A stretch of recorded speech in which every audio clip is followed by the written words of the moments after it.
Let's look at the letter that Godfrey Dami wrote to the Speaker of Parliament, and it's as follows. It says that, respectfully, I am aware of a resolution passed by Parliament at its meeting on Friday, 29th October 2021, in these terms. Quote, the General Legal Counsel is hereby directed to proceed and admit all students who passed in accordance with the advertised rules of the examinations. Now, this is very important. The second part of the letter from the second quotation, second part of the quotation of this is very important, because the Parliament made an allegation, which later on the Attorney General says that allegation is unfounded. Now, what's that allegation? The allegation is about advertisement. It says that the Parliament directed that the General Legal Counsel is hereby directed to proceed and admit all students who passed in accordance with the advertised rules of the examination. So Parliament made reference to the advertised rules of the examination. So we will now get into the letter and understand whether or not there was an advertised set of rules for the examination. Now here we go. The Attorney General is the leader of the bar. This is the Attorney General writing, and he's informing Speaker about his role. He says, the Attorney General is the leader of the bar in Ghana and must see to it that the directives that 499 students who scored 50 marks are admitted is complied with. We do not want to get to contempt of Parliament issues. Okay. Okay, well, so the quotation begins with the advertised rules, and then they continue to say the Attorney General is the leader of the bar in Ghana and he must see to it that the directive that the 499 students are admitted. So this was actually Parliament directing the General Legal Counsel and the Attorney General, and they threatened actually in the last line that we, Parliament, do not want to get to contempt of Parliament issues. Okay, quotation ends. This is the Attorney General now speaking. He begins as follows. Whilst recognizing the general legislative powers of Parliament in Ghana, except as have been circumscribed by the Constitution, I am constrained to advise that Parliament is devoid of a power through the use of parliamentary resolutions to control the process of admission into the Ghana School of Law. That's very important, significant. The Attorney General is saying that Parliament does not have the power, especially through resolutions, to control the process of admissions at the Ghana School of Law. Parliament doesn't have the power. The Attorney General is saying that per the rules, Parliament doesn't have any power to control the admissions to the admissions to the Ghana School of Law. He continues. He says a lot of things. Pay attention. The mode of exercising legislative power enshrined in Article 106 of the Constitution does not admit of resolutions. So it says that the mode of exercising legislative power, that is Parliament's legislative authority. How Parliament's authority is expressed is by legislation. They pass laws. So when Parliament passes laws, it's an act of Parliament. So you know Act 653, Act 755, Act 235, Act 29. Act 29, by the way, is the Criminal Offences Act. Act 30 is the Criminal Offences Procedural Act. And the NCA Act is Act 9 something. All those Act something is how Parliament expresses its legislative authority. The Attorney General is reminding Parliament that your legislative authority is not expressed through resolutions.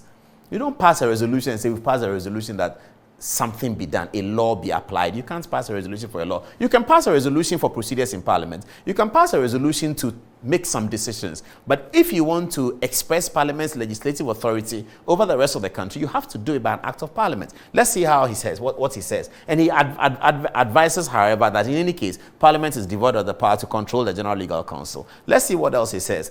In accordance with Section 13, 1E and F of the Legal Profession Act 1960, Act 32, the power to regulate admission of students to pursue courses of instruction leading to qualification as lawyers and to hold examinations which may include preliminary, intermediate, and final examinations has been vested in the General Legal Counsel. The Attorney General is reminding Parliament that the power to conduct preliminary exams, intermediate exams, and final examinations relating to the legal profession has, by Act 32, been vested in the General Legal Counsel. He continues, it is correct that Section 15 of Act 32 stipulates as follows. The Council, which is the General Legal Counsel, it says, quotation, the Council shall, in the performance of their functions, comply with any general directions given by the Minister, unquote. The quotation again, the Council shall, in the performance of their functions, comply with any general directions given by the Minister, unquote.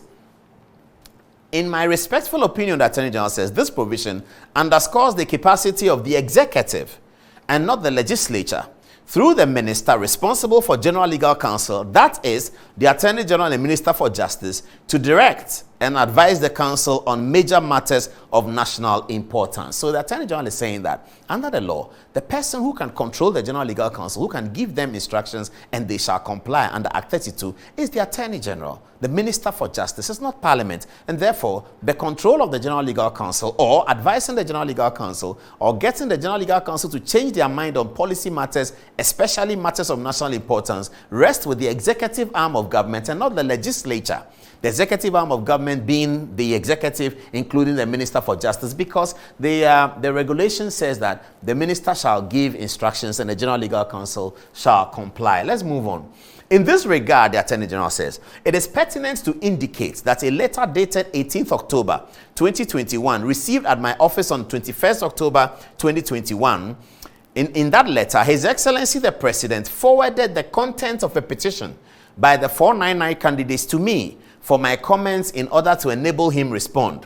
Another petition dated 20th October 2021 by the National Association of Law Students was also delivered to the President.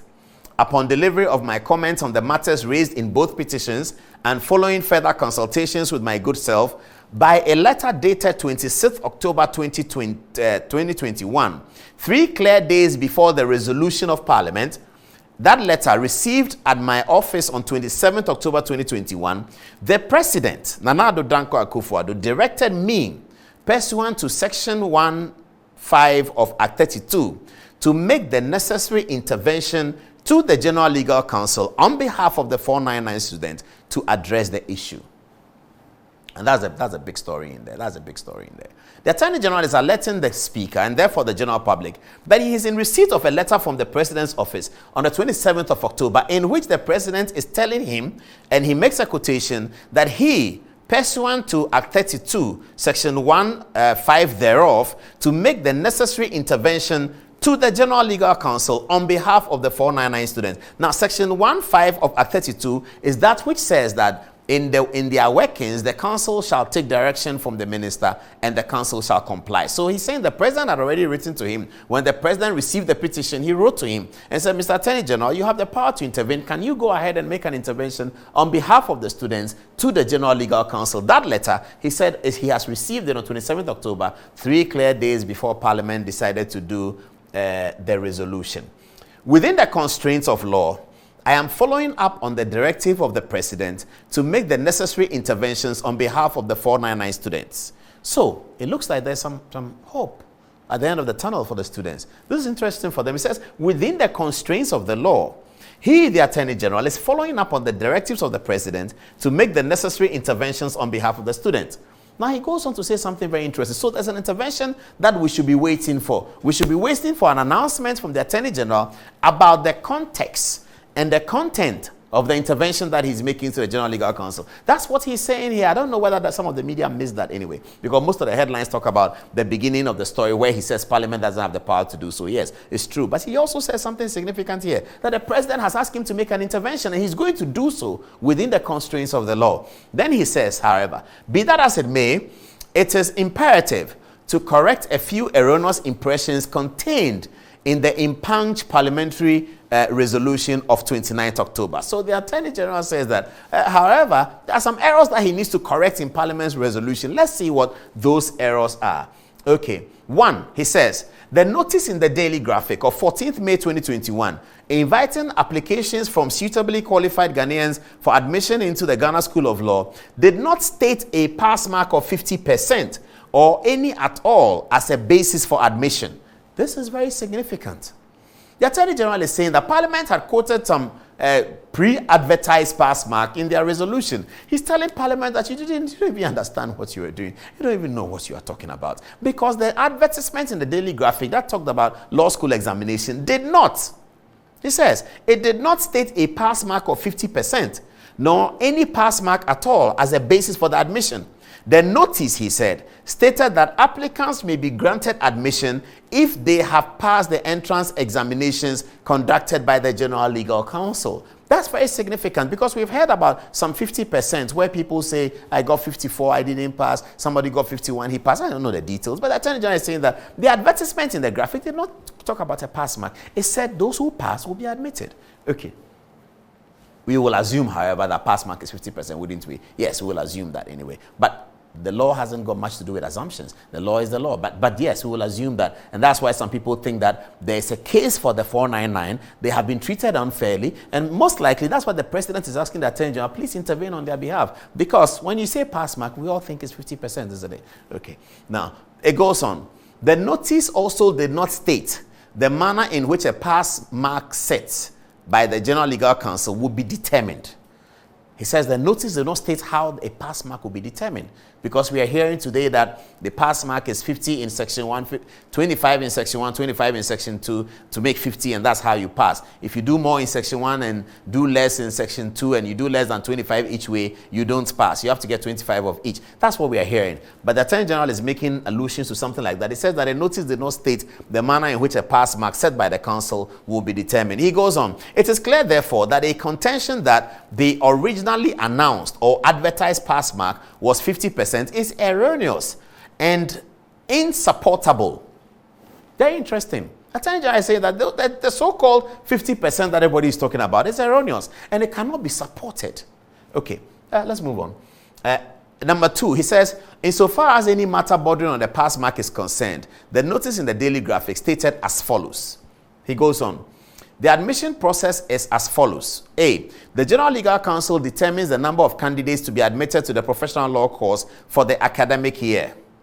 Applicants may be granted admission if they have passed the written examinations organized by the Council, the General Legal Counsel, for the 2021-22 academic year, on payment of the required fee and submission of the application form and all supporting documents required online.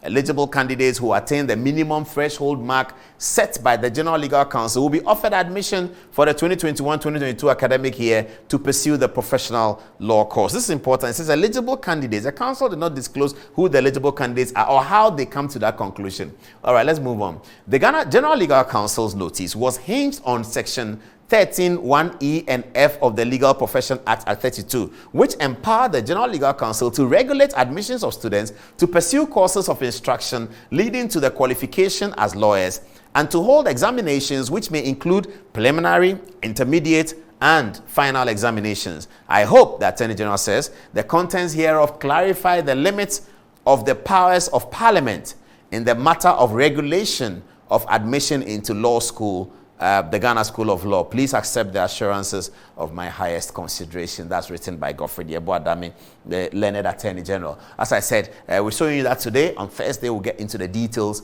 of all the matters relating to this matter. Okay, who has the messages? Christine, you do? Let's hear you. Mankralo Tete Afi says, Parliament was asking the Attorney General to ask the the GLC to obey its rules. Why are we doing this to our own citizens? It's sad. Just admit the 499 students who also passed. And Rita Tete is asking, what was the applicable pass mark at the time of the advert? Okay, this one is coming from Kwesi Kisi. He says that Parliament cannot direct the Attorney General to do anything. We have only one executive, and that is the government. Kwesi Achampong says that the Attorney General is right. Parliament doesn't have the power, and Parliament aired in is as simple as A, B, C, D. Okay. Alexander Luxodoy says the Speaker of Parliament respectfully must exercise constraint in using his veto powers given him by the Constitution of Ghana to give others. Power is transient. Ebenezer Enim Dankwa is saying that Parliament is becoming nuisance and going overboard in terms of its legislative authority. Parliament can't behave as if that institution is above the law. Lily Will says Alban Bagbin is encouraging lawlessness. And Nana Ejinim says that Speaker of Parliament thinks he has powers or what? He's just a referee in Parliament.